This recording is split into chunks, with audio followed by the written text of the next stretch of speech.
America, we're back. We're back. And today's show is going to be on why you can't have a revolution without stereotypes. And I know a lot of people are going to say, like, no, stereotypes are bad. Stereotypes are all bad. Like, why are you defending stereotypes? And I'm making the stronger claim. I'm saying that you cannot have a revolutionary ethics or a revolutionary life without stereotypes. Now, the technical term is heuristic representations. But when I talk about heuristic representations, I'm talking about stereotypes. And let's be honest, you can't fight for black people if there's no sort of thing called black people. And since there are many different kinds of things, many different kinds of Negroes around, if everyone is an individual, then you can't fight for black people. Right? You can't fight for women unless there's a certain sort of thing called what it is to be a woman. And there's a great book by Linda Zerilli, a professor at the University of Chicago in their gender studies department and the political science department, called Feminism and the Abyss of Freedom. And in the introduction to that book, Zerilli just says, like, what it is to be a woman is very complicated because prior to 1968, there was this horrible, demeaning test that women Olympians had to go through in order to be classified as women. They had to go through to an Olympic board and kind of show their breasts to the board, and the board decided that they were a woman if they had breasts, or they'd have to open up their legs and they'd have a vagina, and they were a woman if they had a vagina. And so it was really demeaning. So we got rid of that, and we went to a blood test in 1968 because we didn't want to demean women by making them show their stuff in front of like this random panel. So from 1968 to 1992, they went to a blood test. But then as we got better with science, it turns out that there are all sorts of hormones that go on in athletic bodies. So the blood test was inconclusive. So we decided that after 1992, they went back to the show me test because the blood test was actually more ambiguous than the show me test. So what's up? And lot less fun for everyone involved.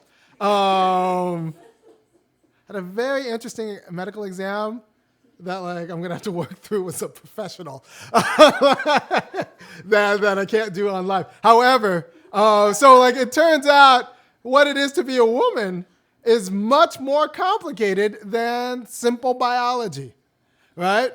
And it actually made more sense to do it with the show me test than a blood test, because we thought science would solve it, but it turns out that science doesn't solve it.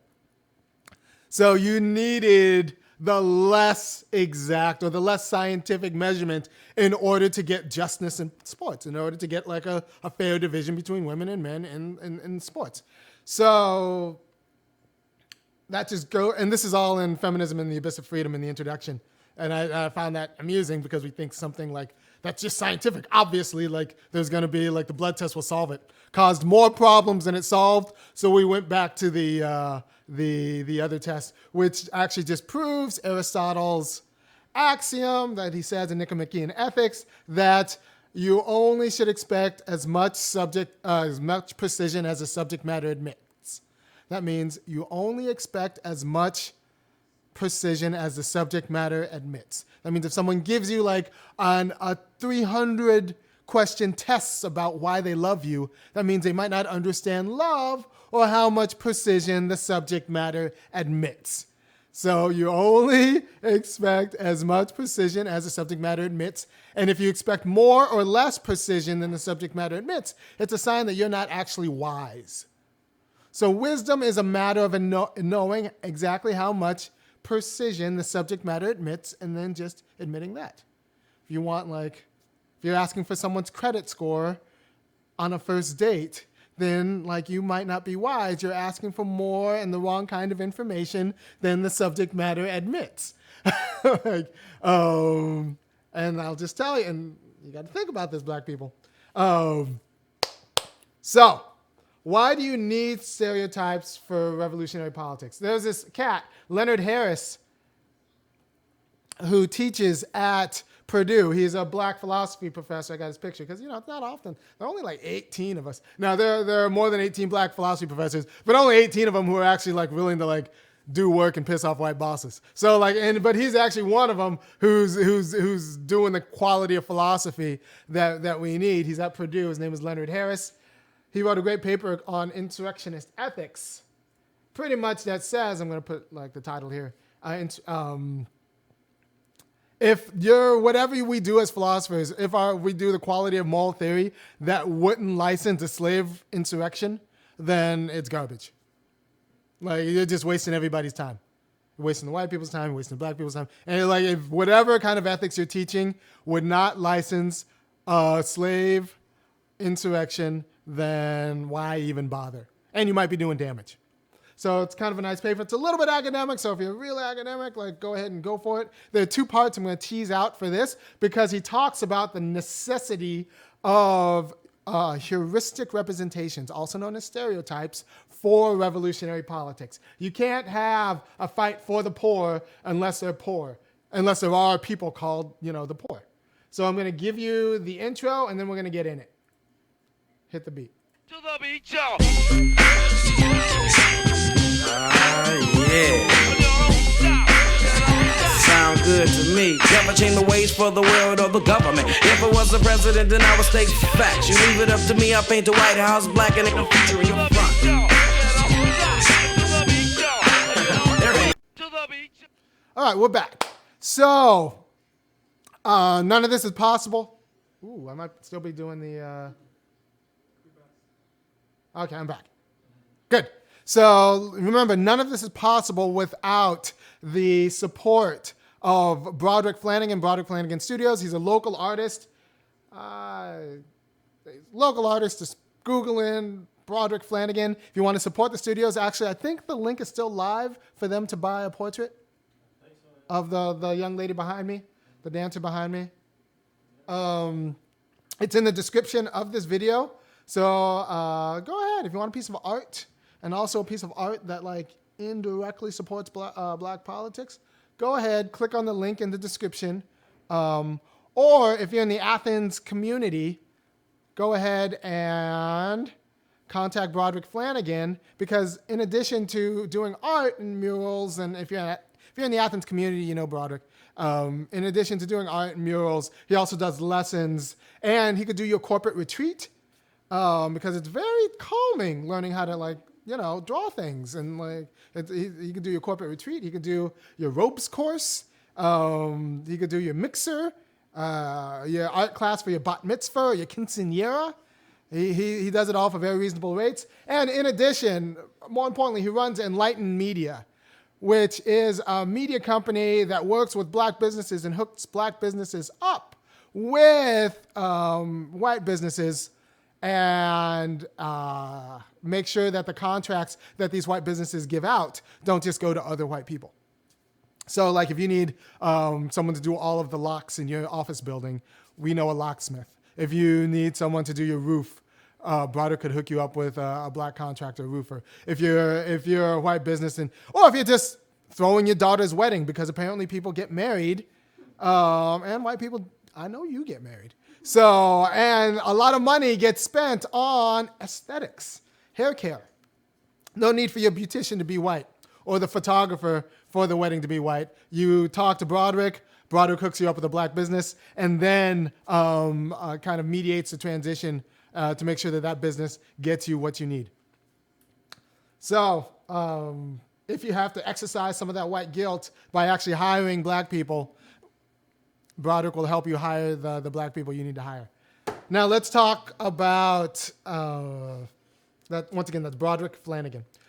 Let's talk about why you need heuristics. Why you need heuristic representations, also known as stereotypes, in order for revolutionary politics. If you're going to fight for black people, you need people who are black. You need a body. You need a group. You don't need a bunch of people saying, well, I'm like 1/16th Indian from India. Or like, I'm black-ish, but my grandfather was raped, like my grandfather raped my grandmother, so it's complicated. No, you're black. And honestly, that's the blackest story of any black story, because like none of us are black in the same way that, say, my dad who came from Ghana is black, right? So if you got off a plane in Ghana, the first thing the people in Ghana would say to you is like, you're American, because what it is to be black and American is to have a little bit of white in you.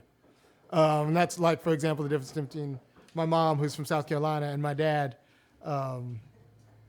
who's from Ghana. Lots of differences there, but that's one of them. Part of what it is to be black in America is to be the product of rape by someone who's white. Yeah. So definitely terrorism. So we're going to go in. So we need a group. You can't fight for black people unless you actually have a group that's called black people. And this group is going to have people who are not necessarily sharing all of the features of blackness that others of the group have. And so if you're going to fight for black people, you still need to be able to identify a group of people who are black. If you need to fight for women, you need to be able to identify a group that's called women. And if you need to fight for a group of black people against white people, or women against, for example, handsy men, you need to have a group that can be identified as like handsy men in power. Can't just be Weinstein. It can't just be Kevin Spacey or whatever. We need to say, like, actually, there's a group. There's something going on that about the way we produce men or produce men in power that makes it the case that we need a revolutionary politics to restructure, transform the relationship between us and these men in power. You can't have a revolution against like policing if there isn't something called cops, and not just bad apples. We got to actually think about like what it is to be a cop. It's not just an accident that cops harassed black people. So we need these heuristics, we need these representations, we need these stereotypes in order to actually address the issue. And so people who will say, it's actually a strategy, people who will say like, well, not all cops, not all men, not all white people, not all black people, not all women, like that's actually a strategy to get rid of the revolutionary quality of politics. And I'll tell you how this screws up black politics, right? So Donald Trump got in trouble here for saying this. Voters and asked African Americans this stark question. What do you have to lose? Speaking to a mostly white crowd in Michigan Friday, Trump urged African Americans to give him a chance. What do you have to lose? You're living in poverty. Your schools are no good. You have no jobs. 58% of your youth is minority voters and asked African.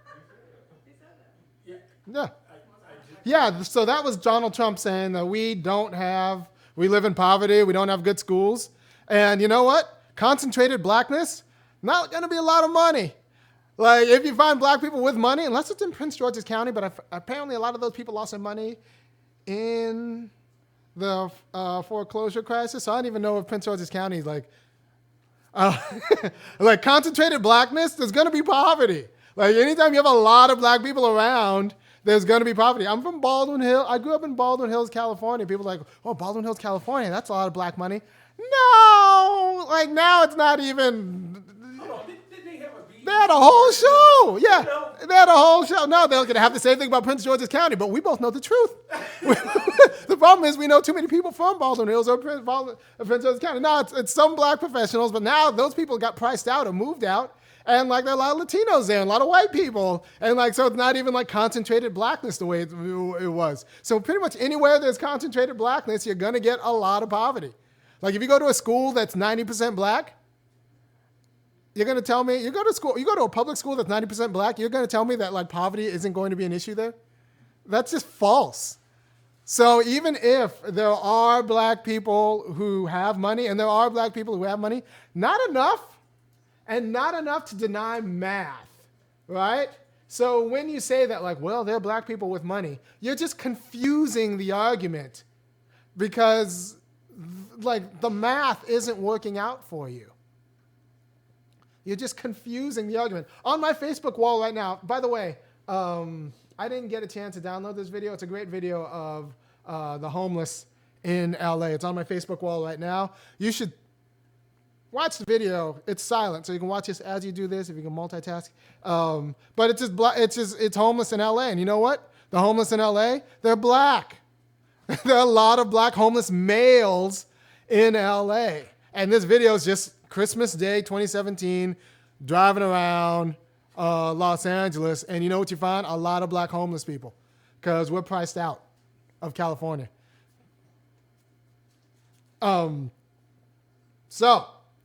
But when Donald Trump said that, you know, the next day, Angela Rye got talking on CNN, and she says this. African Americans are talked about as monolithic entities, as, you know, we all need to pull ourselves up by our bootstraps when we were barefoot on plantations building this country for free is highly problematic to me. John, it's not about us needing to all be lifted out of poverty. I'm not impoverished, and I have several middle-class friends who are doing very well in this country, and so I reject the notion that we constantly need to be talking about. I'm just saying that particular point strikes a chord with me, and your candidate more often than not goes to that refrain, and it's highly problematic. So I'm cautious that African Americans are talked about as monolithic entities.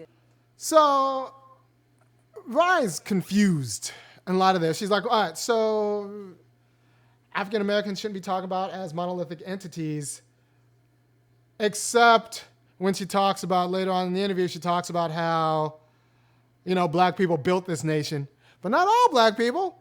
Right? There are immigrants who just came here, and then, like I said, my dad came over on a plane, my mom came over on a ship. There's a difference. There's a very important difference. And the recent immigrants, and the black people who were free blacks in the North. So by what right does she say that black people built this country when not all of us were slaves?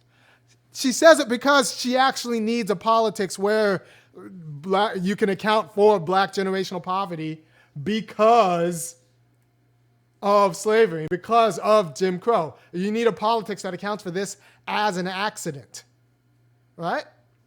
You need a politics that accounts for this as not an accident, I'm sorry. So that's why she says that, you know, black people built this country. But she also says that not all black people are poor, because only 28% are actually below poverty. By the way, poverty is $24,000 per family of four. So, like, that's like, that's desperate poverty. So $24,000 for a family of four, that means you're barely an American. You might as well not be an American.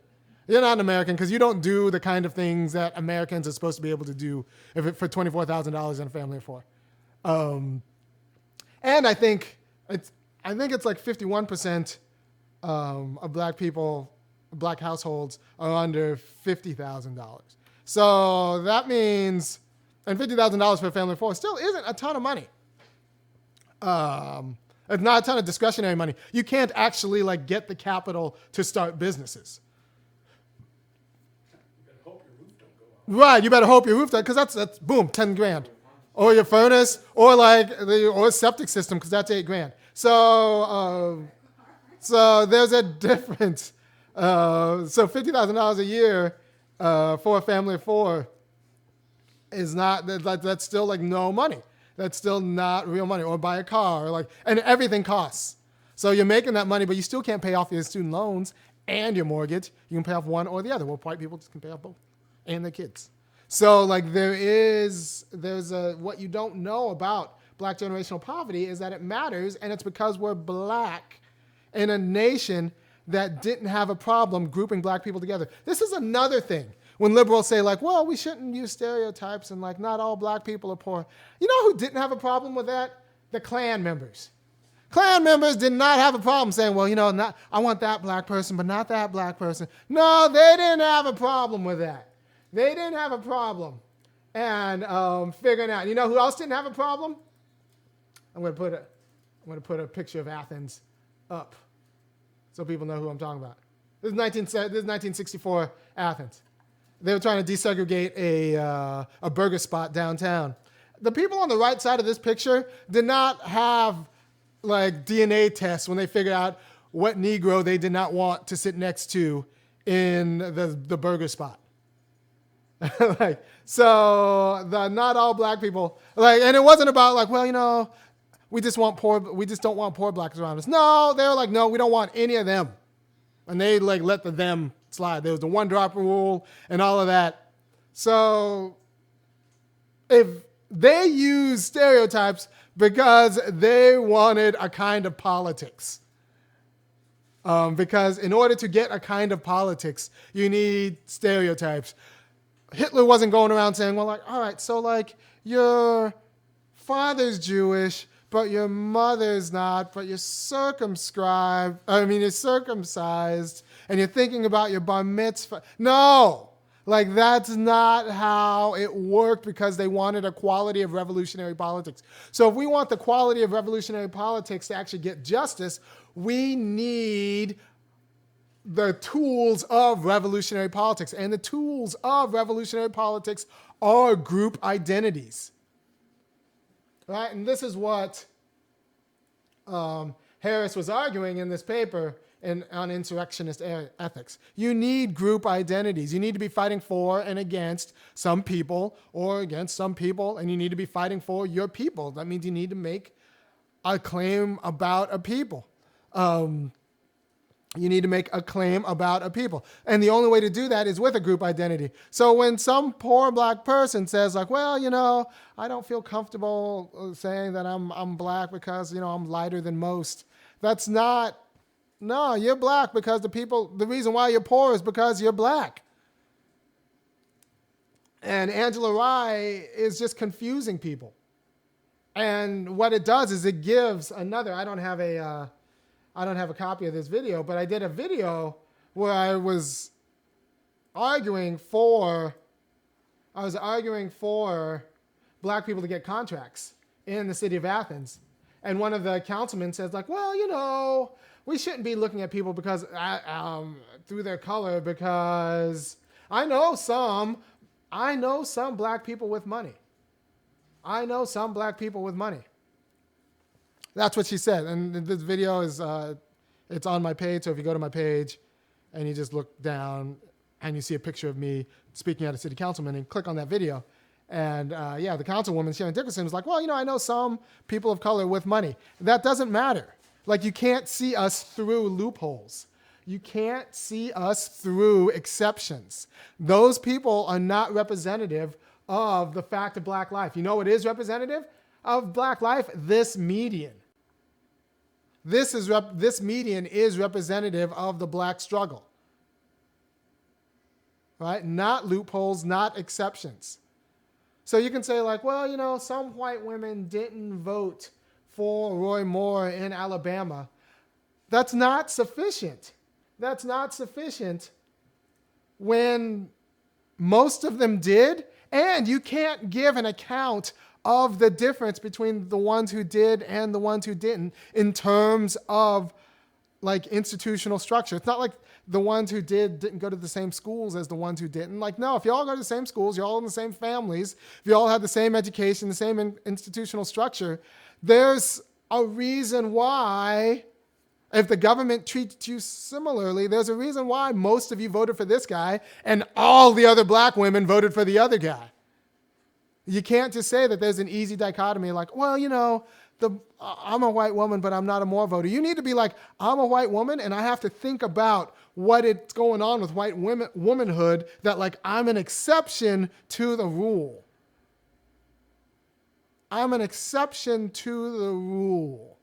Because the rule is white women in the South don't quite understand why we shouldn't vote for the pedophile. But I'm an exception to that. Cool, yay me, I'm an exception. But a lot of my cousins aren't. So I got to think about what are the institutions that formed us such that I'm an exception, but the rule holds. Because you can't be an ally and just say that, well, the problem isn't white women. No, you need to be the kind of ally that says the problem is white women. I'm an exception, but we need to figure out, one, how I'm an exception to the rule because the rule went the other way. The rule went the other way. So, in order to get her, and now the goal of revolutionary politics, he says often, the goal of revolutionary politics is to get rid of the category, right? Like if you want to fight for the poor, the goal is to eradicate poverty. If you want to fight for black rights, the goal is to erase the color line.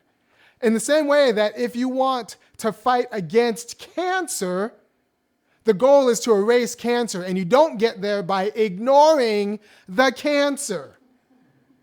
Right? You don't get there by ignoring the cancer. This isn't a politics of aspiration. And I have another video on my site where I go into why there's this great conversation between Oprah and Michelle Obama in the White House, and they're talking about how we can't let color or wealth define you. At this time, I think it's either Michelle or Oprah they're sitting on a golden throne in the White House, and we can't let color define us or wealth. But like, first of all, Oprah Winfrey only is where she is because she's a black woman who emerged in a time where the FCC was giving pressure into national affiliates to hire women and to hire black people. So the FCC pressures NBC, and then they start looking around for ways to actually get their federal grants and make sure that there's a NBC in every house. So they'd see in Oprah a twofer. She's both a black and a woman. Great. I offer Oprah a national contract, and I get a twofer, and I get the FCC off my back. And that's because of political pressure, during that moment. And so if we stop applying that political pressure, you will see black people kind of going the way of the dodo bird unless they make white people very, very comfortable. And so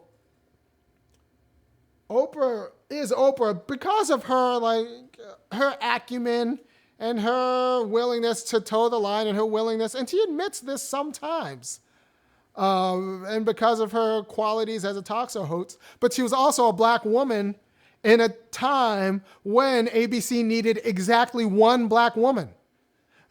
She won the lottery. And if you win the lottery as a loophole, your job is to actually hold that window open through politics so an entire community can get through, not just pick and choose individuals who make white people comfortable. Shonda Rhimes, we can't see ourselves through loopholes. We can't see ourselves through exceptions if you want a revolutionary politics. And black people, we need a revolutionary politics if we're serious about getting the quality of justice that will make it the case that this becomes more even. Because what doesn't happen right now when you go into a store is that you don't get a black price and you don't get a white price. You get a price. It's just that the white people can pay for it in cash while we're paying for it in credit.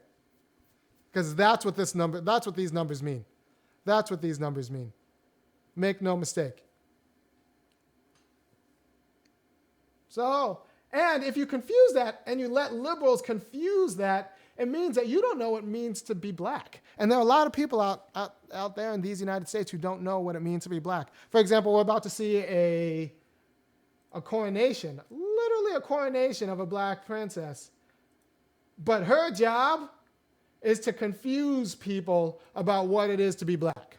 Make no mistake, Meghan Markle's job and the job of all of the media covering this is to confuse people about what it means to be black. They want you to see yourself through her when she's an exception. She's an exception. And you cannot have a revolutionary politics. You cannot have the quality of politics we need if you see yourself as an exception. Because since wealth is a community property, not a property of individuals, we need community wealth. We need black wealth, not a black princess. I don't like, man, we don't need more symbols of wealth. We need actual wealth. And actual wealth is going to come through policies like, a job guarantee at a fair wage, or baby bonds, or a half a dozen other policies that I'm going to be talking about in the next year, especially since this is the 50th anniversary year of King's death. So we're going to talk a lot about the King in the next year, and it's going to be in terms of the quality of economic policy that A. Philip Randolph, Bayard Rustin, Martin Luther King, and Coretta Scott King, after Martin Luther was killed, fought for. And the quality of economic policy they fought for was to get black people good jobs at good wages, so that we would have the quality of community wealth, so that we could pay for with cash, things like tuition. So, don't let anyone, as a matter of strategy, talk you out of fighting for groups or castigating groups. Like I said, I'm going to be called divisive a lot. And I'm going to be called divisive a lot because I actually think that a lot of people who consider themselves part of the resistance against Trump are not actually resisting Trump's policies. They're resisting his crassness. They have no problem with Obama deporting people because Obama wasn't crass about it. They have a problem with Trump deporting people because the problem is Trump's manners, not his policy. I'll say that again. There's an entire class of people who call themselves the resistance, and like many of them will wear pussy hats, caps. Hold on, this is a good picture, so I'm gonna actually get this right. I'm gonna get this right.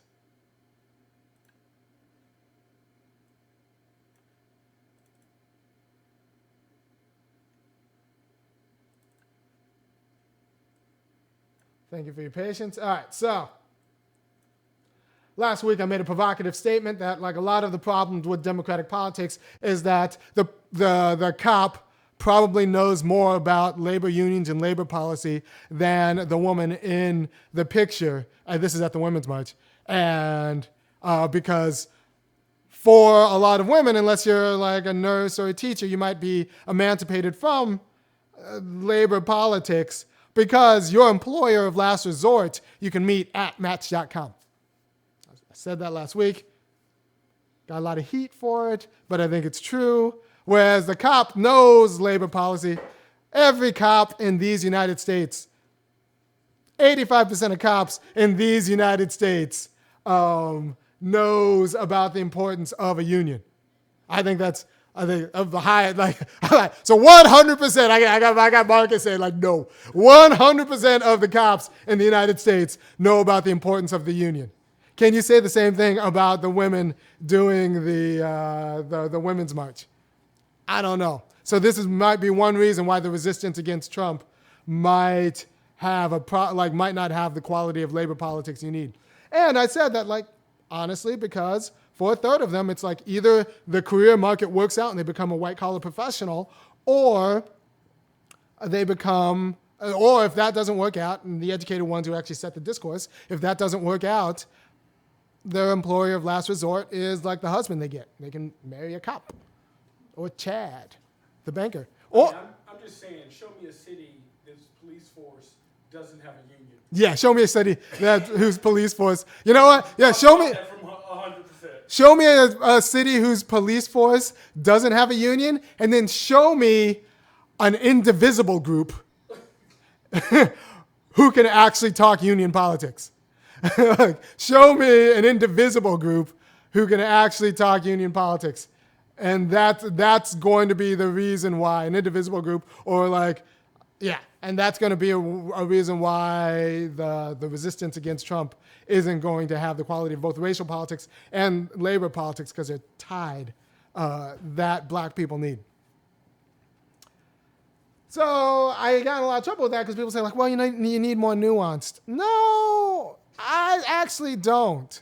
Because I understand that nurses, I understand that teachers, I understand that there are like loopholes and anomalies. But if we're going to actually get at the quality of politics that will make the Democratic whole, we need to understand about why the leadership class of the Democratic Party does not have a substantive labor politics. We need to understand why, honestly, a lot of the feminist movement does not have a substantive labor politics. Only the socialist feminist movement does, but that movement was eaten by the pantsuit crowd who does not have a substantive labor politics. So we need to be honest about what it means to be a woman in the United States, especially what it is to be a white woman in the United States, and why it's the case that, once again, this officer probably has a more substantive union politics than this woman at the Women's March. We need to be honest. So if you keep seeing it through loopholes, you're not going to ever have that quality of honesty that you need in order to actually investigate what's going on. And that is a problem. You see something from YouTube that's gonna, ooh, okay, well, thank you. All right, so, thank you, YouTube. By the way, you can give on Super Chat. Like, I need to pay, I like paying Broderick some rent. You know, we use a little electricity here, and like there are cameras involved, and and I have an intern too who I pay, because I pay my people. So, if you like anything I'm doing, one, share it. We need to get these subscriber numbers up. I need to be at 10,000 subscribers by summer. So we need 5,000 subscribers between now and June. So share your people. If you're at an HBCU, you need to share it on all of the listservs. Share it to your fraternity. All the black people just need to be watching this. With your church group, maybe like share it with your church group, and then the next day at Sunday school, you just talk about what I'm saying. Because I'm saying a lot of things. So share this with all of your groups, and white people, share this too. And white people, your money spends too. So instead of the thank you to black people that I've been hearing about saving your butt in Alabama, and let's be honest, if a Democrat's going to be elected anywhere in the South, it's going to be because of us. So you white Democrats, if you want the quality of political education that will get justice for black people, and two, elect Democrats, you need to support. Your thanks doesn't build coalitions or pay bills. It doesn't allow me to have actually a physical newsletter. I need you to actually go to thefunkyacademic.com and look on the right panel and sign up for a monthly. $5, $15, let's be honest. $50 if you're older. I need you to put me in your will. Because that's how you build wealth. And if we're serious about building an institution, I'm going to need some of that institutional wealth. So I need some of that generational white money. So put me in your will. Do it. Put me in your will. I'll do one stronger. Maybe put me in the will with a little bit of the money you are going to will to your white church, because your white church is still a white church. Yes? I actually learned something about this. What Dylan? What they can also do is put it in an account. Right. And have you get the interest until you die. And Exactly. then your white church still gets the money. Yeah. Okay, so producer Marcus just said, you can put it in an account where the white church holds the money, but the interest goes to the funky academic to get black people the quality of politics that will eventually create the quality of black community that will make our community whole. So do that. Because in order for us to be whole, it's going to be through politics. And for us to get the quality of politics we need, we're going to have to do political education. So, yes. Why you need stereotypes in order for justice? Because you need to fight for groups on behalf of groups, even if the ideal is to eradicate the necessity of groups. In the same way that you don't cure cancer by ignoring cancers or talking about just individual cells. Well, that cell is bad, but that cancer cell isn't so bad. And then this other cancer cell was bad. No, you talk about the cancer and eradicating the cancer.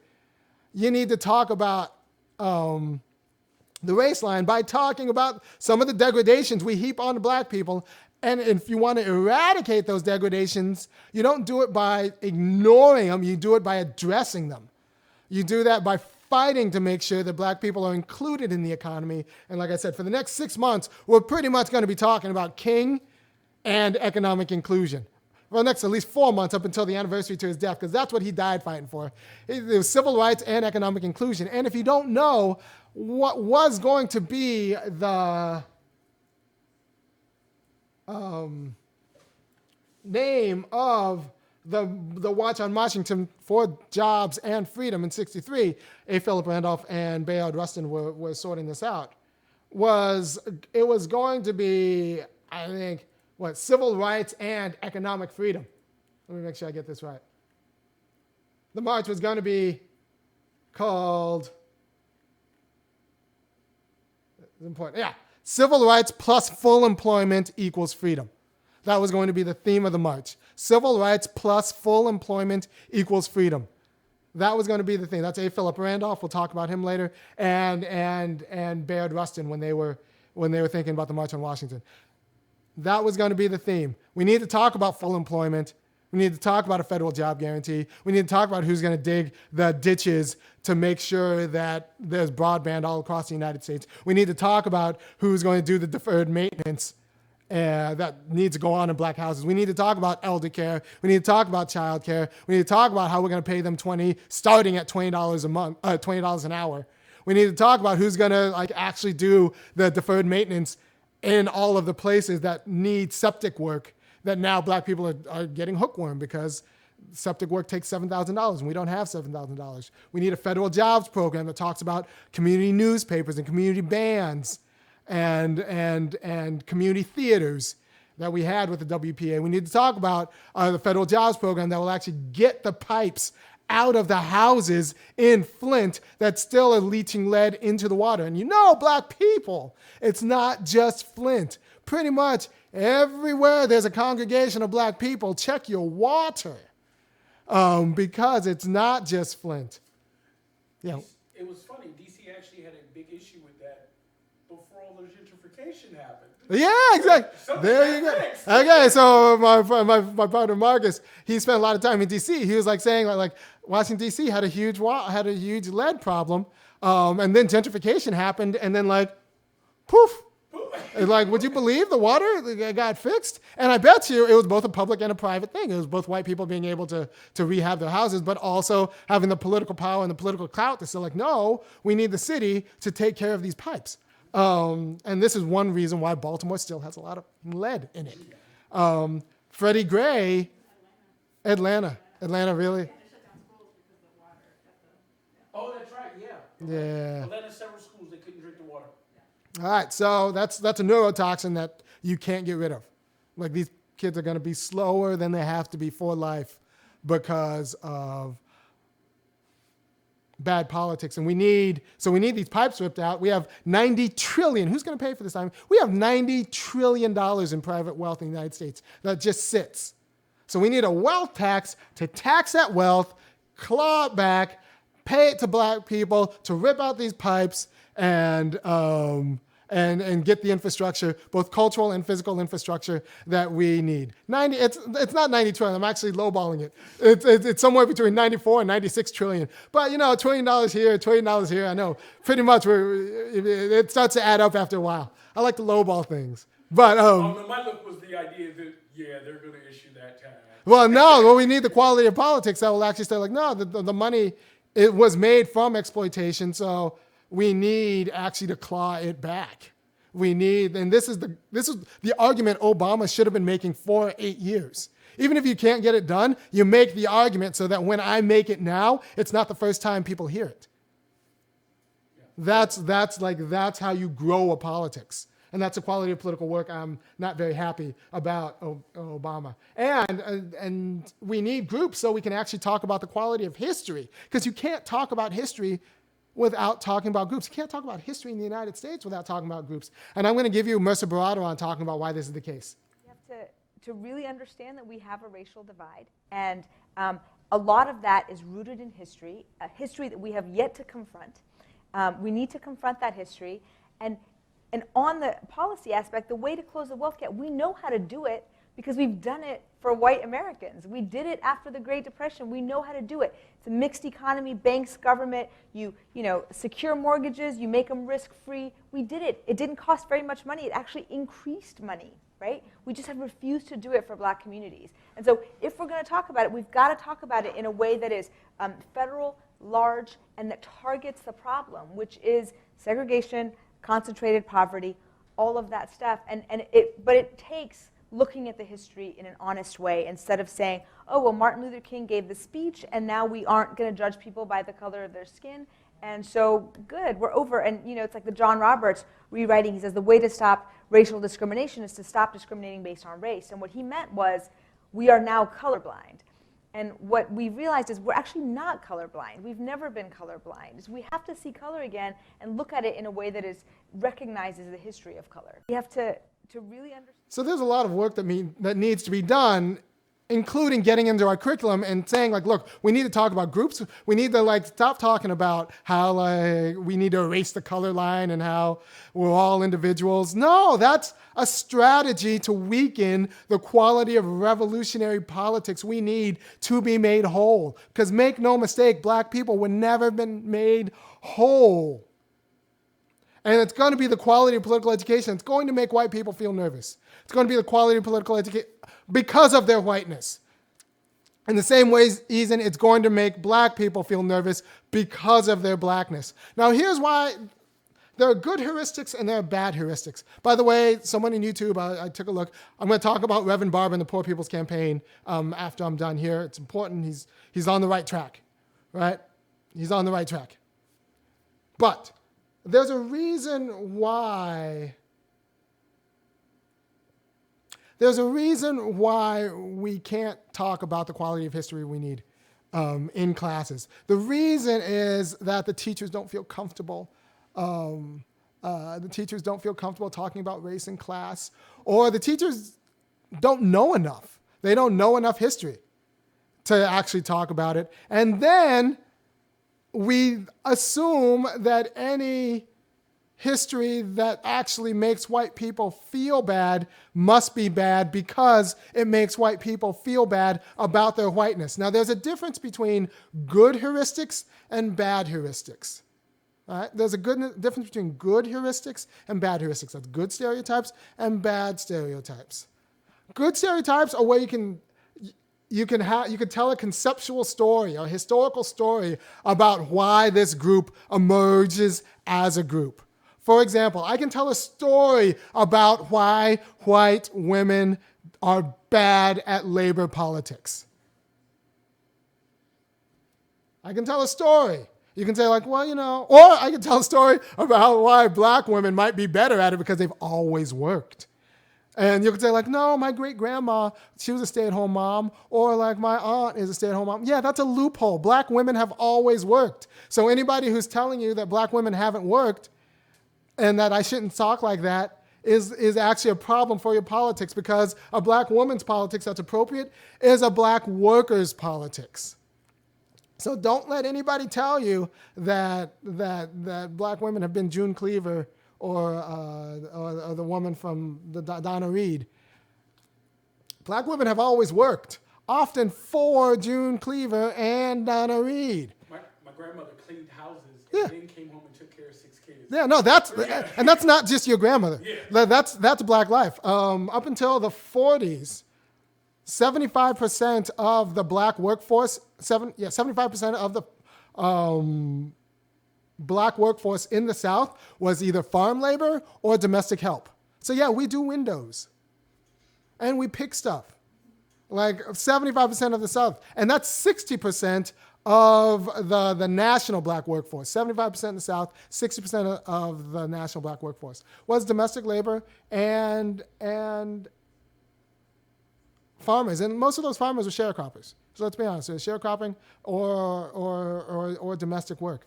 So anybody who says, like, well, you know, before segregation, we were doing all right. Before segregation, no, there were a handful of black businesses, and there were some black businesses that were allowed to exist because the white political leaders allowed them to exist. And then when the white political leaders didn't want them to exist anymore, they urban renewed them And that was that. But for the most part, we were sharecroppers and domestic help. And that's honest about our history. And that's honest about our history in the United States. And we were there because we were terrorized out of everything else. And the stats I'm giving you are from Ira. Well, Mercer Baradoron talks about them in her book, The Color of Money, but they're also found in When Affirmative Action Was White. That's When Affirmative Action Was White by Ira Katz-Nelson. It's a very good book, very readable. It's the kind of book I would like people to read. And Mercer Baradoron's book, The Color of Money, is very readable also. I can get up a graphic for Matthew's still out. He should have a vacation too, and he's a student. He's very smart. I'm going to get at Matthew, my intern. You're going to see a lot of Matthew, my intern this year, because 2018 is the year you're going to see more people doing the Black Athenians, because I want to grow people's capacity to actually do what I do here. Matthew's going to host a show within a few weeks. He's a very smart guy. If I can get Marcus to host a show, that would be pretty cool too. You've seen Imani. I'll be a producer. You won't be alone. I'll just be doing this, and you'll be talking. Dude, you can't talk for an hour about HIV in Washington, D.C. Don't tell me. You can. Okay, you can. Yeah. Yes. All right. So, and in the black community. You could talk for an hour on that. Yes. Yeah. So other people are going to be talking, doing this. And because the goal is to grow the capacity, grow people's capacity to govern. So Mercer Baradoron's book is readable. Ira Katz-Nelson's book is readable. Mercer Baradoron's book is called The Color of Money. It's also available on Audible if you want to use that free Audible. Apparently it's also available on Audible. I can't do Audible books. I write and things. My books look like the trash. You use every book like a textbook. Yeah, I use every book like a textbook, and you can imagine just what the what's going on in my head. By the end, it's just like done.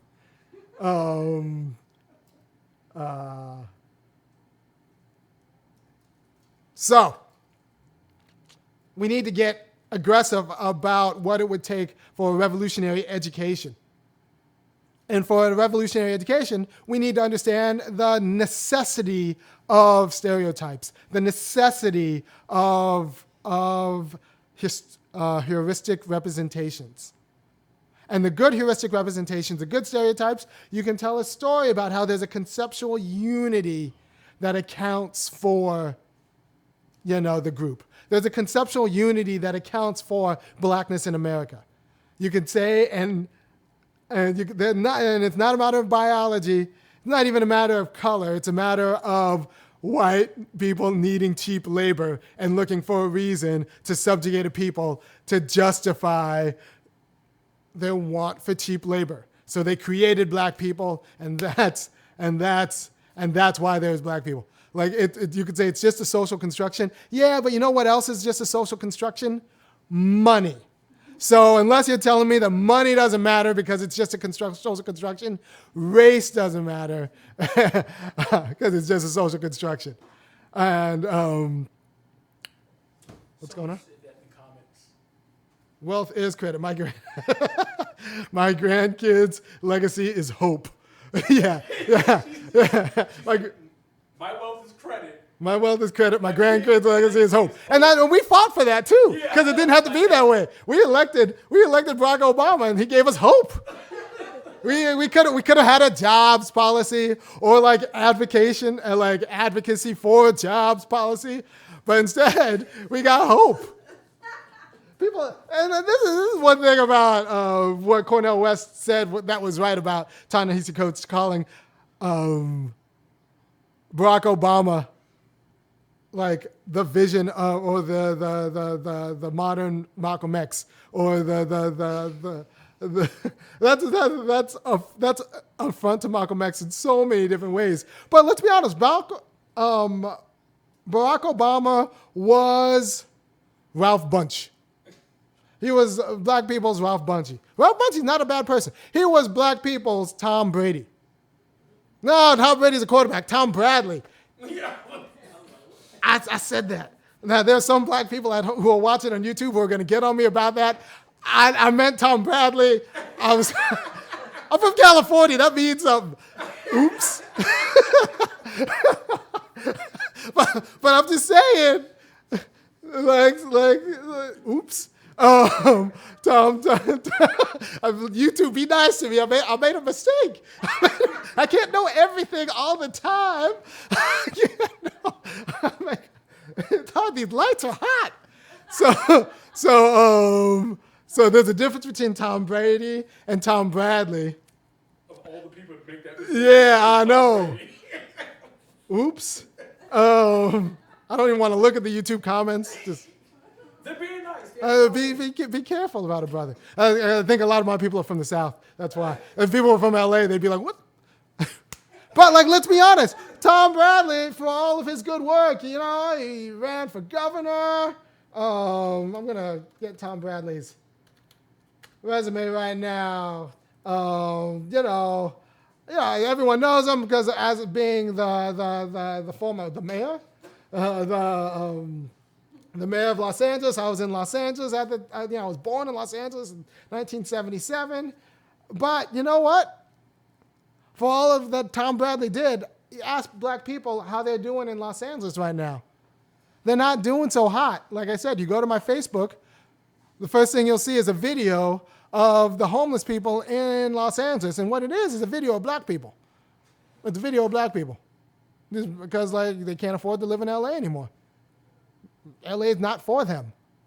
So we had a black mayor in the 70s, but now in 2017, LA is not for you. So that's what symbolic, that's what getting a black face in the right place gets you, if they don't have the right policies. And so we got that symbolism in Barack Obama. We got that symbolism. Symbolism won't even pay for your funeral. Your kids are going to go into debt for your funeral.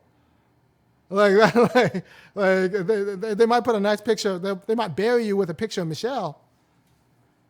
But that. I appreciate my father. He donated his body to science. Thank you, because you would have I can't afford to bury my people, and I can, but I am a loophole.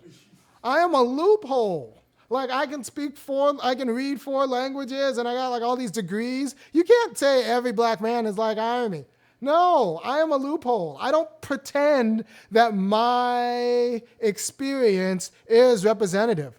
And this is a problem with another black cat. You see, Charlemagne the God over Charlemagne the God over at the Breakfast Club. Charlemagne the God's from Monk's Corner. Is that what it's called? South Carolina. I want to get this right. Charlemagne. I keep spelling his name right.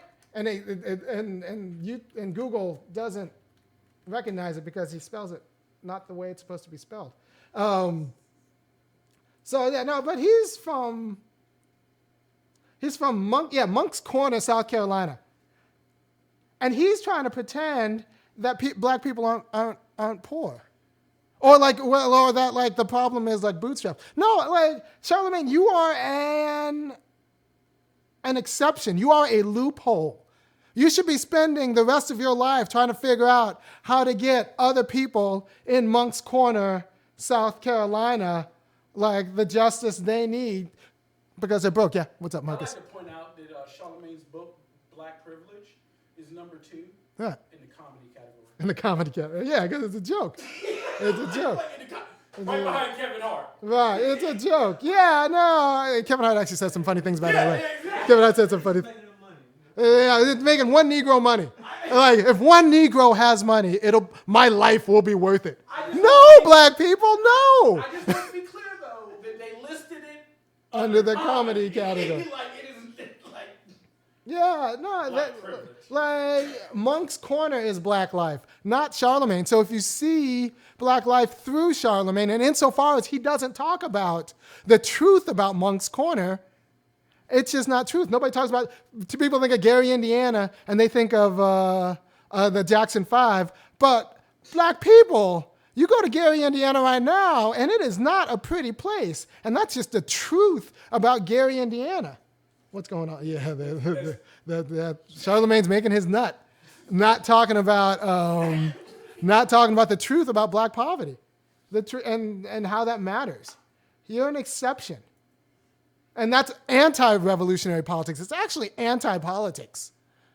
It's harder than it's anti-politics. You should see yourself, if you're the exception, you should think, all right, and I do think this, I'm the exception. What makes me the exception? What makes me the exception? One, my dad isn't from Lake City, South Carolina like my mom. He's from Ghana. So he came over on a plane, not on a boat. And my dad, although he's only in my life for like the first 10 years, he's very much like a hungry immigrant. Like, you know, he's very much got that. So if you see a little bit of that in me, yeah, he's very much that guy. So that's where I got that. And I'm also from California and not from, Macon, right? That matters. So people say, like, how do you talk to white people like that? It's like, no, I've always been talking to white people like that. From California, I don't call Miss nobody. So like I don't like that's just how I was growing. So being black and from California is already different. And then it's like I'm a loophole. And like, how do I afford this? Well, my wife is white. Like that matters. Like we have she's married into black poverty. And so a lot of the reason why like I learned how to do all this equipment is like one of our incomes has always been a white income, which matters. So like I am a loophole. Like don't say like I can do it like Iron Man because you can't. Like I am a loophole. I'm not representative. Like but the cat my daughter's gonna date, I don't want him to have to be a loophole. The people like I'm gonna live around, I don't want them to have to be loopholes. People my daughter's gonna go to school with, I'm gonna send her to a regular public school in Athens, Georgia. I don't want them to have to be loopholes. You can't be a loophole and like be free at the same time. Right? Charlemagne can't go home again because as soon as he's very popular, as soon as he stays there a day. If he stays there longer than 3 days and word gets out that he's in town, people are going to hit him up for money because everybody else in Monk Corner is broke. So I hope I'm being clear about why you need a revolutionary, why if you care about a revolutionary politics and black people, we need a revolutionary politics. You need heuristics. You need stereotypes. Because even if the goal is to get rid of the what makes a stereotype necessary, you need them because our degradation is based off of a stereotype. The degradation of a lot of people are poor because they were born poor. So you need policies that address poverty. A lot of people are degraded because they're black, because they're born black. You need policies that address the degradation, of blackness. You don't need people saying like Angela Rye saying like, well, all my friends are doing fine. All of your friends aren't representative. And are they really? Black people, we tend to lie about things, especially in Angela Rye's set. Like her white friends and her black friends will all go to brunch together and her white friends will be paying with cash and the black friends will be paying with credit. And there's a reason for that. One will be talking about their student loans and the other one just won't be. And there's a reason for that. Yeah, I mean, perfect example. One of the Real Housewives of Atlanta. Yeah. This is supposed to be the wealthiest part of Atlanta. Right. And it turns out that in fact she can't afford to finish building her lovely home. Yeah, exactly. And like housing isn't expensive in Atlanta. No, she just doesn't have it like that. She just doesn't have it like a white dentist. Yeah, the illusion. She doesn't have it like a white dentist. She definitely doesn't have it like a white dentist who's married to a white nonprofit executive. Like she doesn't have it like that. Like none of our people like that's three generation dentists going to church with other dentists, not just like the one dentist, like other dentists, plural, like who are married with like a heart doctor. So like we need to be honest about the necessities. And this is one thing, like a lot of people get on Umar Johnson's case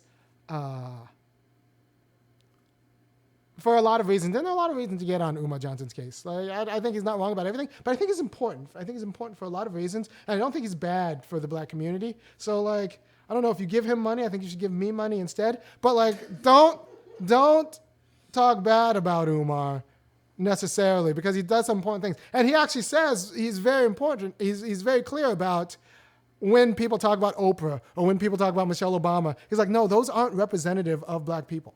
Those are not representative of the masses of black people who are poor because they were born black in a country that has terrorized black people. Like that, and he's very good about that. And so there's a room in this world for us to get the quality of black politics that we need. There's room in this world for Umar. Umar might be more important than Ta-Nehisi Coates. I said it.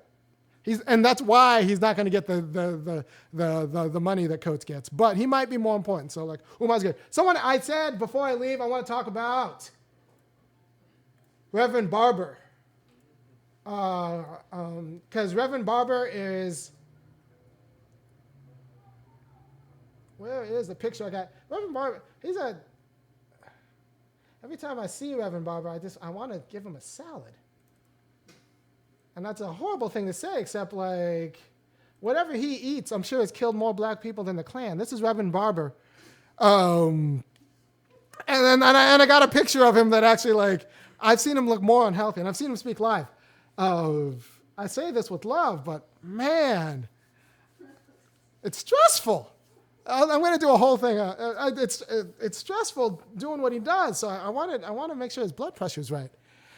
So Reverend Barber, okay, so I do have a little bit of malice against Reverend Barber because he didn't, at the time when it would have mattered, if he would have backed Bernie in the presidential nomination, he stayed silent. So I got a problem with that. At the time, it would have mattered. And I think Bernie against Trump wins. I mean, it doesn't win Georgia, but it wins Wisconsin. And so we put up a bad candidate because people like Reverend Barber might be more worried about ticking off the Clinton Foundation and that their tentacle of donors than they were about like doing justice for black people. And this once again goes that like, in order to do what I do, I need money. In order to do what I do, I need money. So go to the Funky Academic, kick down a little bit, and I need you to share this to get subscribers up so I can like expand the operation. I want a hard press in Athens. So Barber, I suspect they needed money, and that's why he he stayed neutral. He could have backed, like Ben Jealous, he could have backed Bernie, but instead he stayed neutral, and I think that would have actually mattered in the South. So he's reviving the Poor People's Campaign. Good move. It's a good move if for no other reason than it gets people talking about King's Poor People Campaign. We need a Poor People's Campaign. And I could do a whole show on the Poor People's Campaign, but people say what I think about Barber. I think he's doing good work. We need grassroots work. I'm doing one component. We need a component. We need a vet doing her stuff worldwide, right? You need Antonio Moore breaking down, talking about Yvette Carnell at Breaking Brown. We need you watching Breaking Brown. We need Yvette doing her stuff worldwide, talking about what she's talking about. We need me in Athens doing more local politics based in Athens for people in Athens. And preferably a hard press also in Athens. We need Antonio Moore doing the data. But all of this stuff needs money. Everyone plays their part. We need people in the streets physically organizing people, because I'm also a grad student with 3 kids, 5 and under, which means I don't have a ton of time. So I get this done, but I'd like to be able to clone myself and get more people in the streets talking. And what Reverend Barber is doing the kind of work in the streets. So we need these kinds of grassroots groups doing what they're doing. Preferably sharing my video as they're doing it and using this as a training video. But we need this quality of organizing. So I actually support what Reverend Barber is doing, both symbolically and substantively. Thank you. I also support what I'm doing, and I think you should support what you're doing, or what I'm doing. And because I think it's important, not just because it's me, but because it's important. Also, like I said, check out Yvette Carnell over at Breaking Brown. Check out Antonio Moore at Tone Talks. Read Mercer Baratheron's book, The Color of Money. For your next book club, Black people, we need to get educated. And it's a very good, very readable book. In my mind, I think it's more important than Michelle Alexander's The New Jim Crow. And I say that. I've read both books. I say that seriously. It's more important than Michelle Alexander's The New Jim Crow. It's Mercer Baradaran's The Color of Money. Came out last year. It's about all of the ways black wealth has just been like sucked out of the community and multiplied and given to white people. So, I hope you got what you needed out of this video. Hope you understand why now revolutionary politics needs groups, because they were attacked as groups, and there's a conceptual unity that can account for the group as group. Now, a bad stereotype is just willy-nilly that doesn't have a conceptual unity. That doesn't have a conceptual unity that can pick out like what makes it the target for advocacy. But black people, we do have a conceptual unity. We can say that we need justice for black people because we were targeted as black people, and that accounts for our degraded legacy as black people. There is a conceptual unity. And so anybody who's scared to talk about black people as black people is actually doing anti-politics, right? And you need to be able to talk about black people as black people, because you can then, and black men as black men, because then you can talk about how, honestly, we're actually more progressive than, guess who? White women. Look at that. And this is data. I didn't make this stuff up. This is just math. I don't make up math. So if you take groups seriously, you can understand that, why are black men more progressive than white women?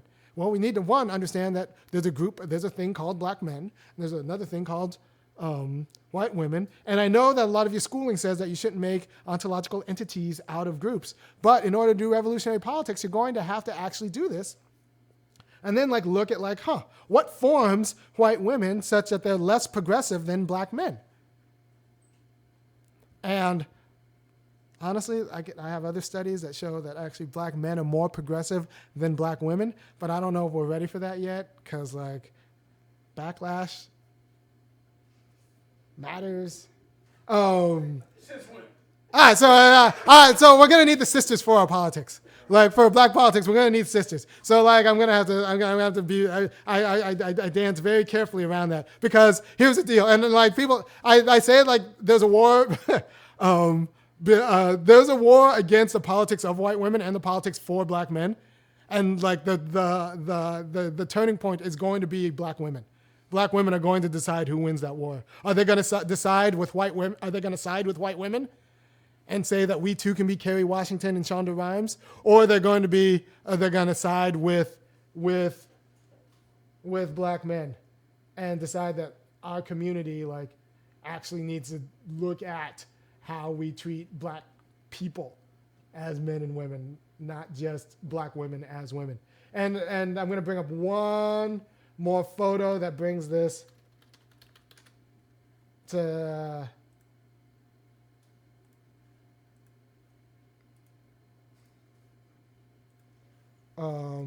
brings this into relief before I leave you. And I hope, where is it? Refresh. There you go. Good.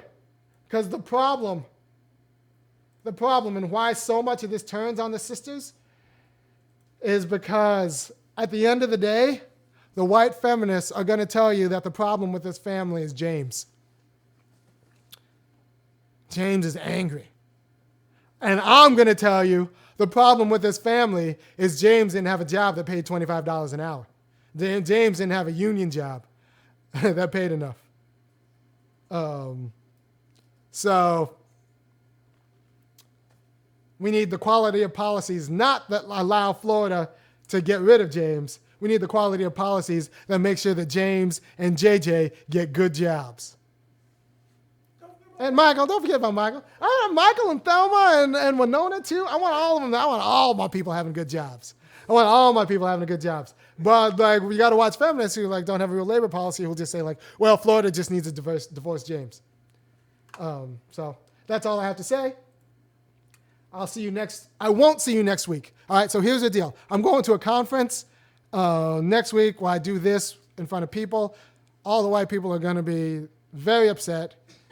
I can tell you that. It's a philosophy conference too, so they'll all be white. They're going to be very upset, but this is just my life. I got to go to my conference, got to give my spiel. So next week, no funky academic. No Black Athenians. But the week after that, it's going to be myself or Imani, and we're going to be talking about prison labor. So good. Thank you for your time, and peace.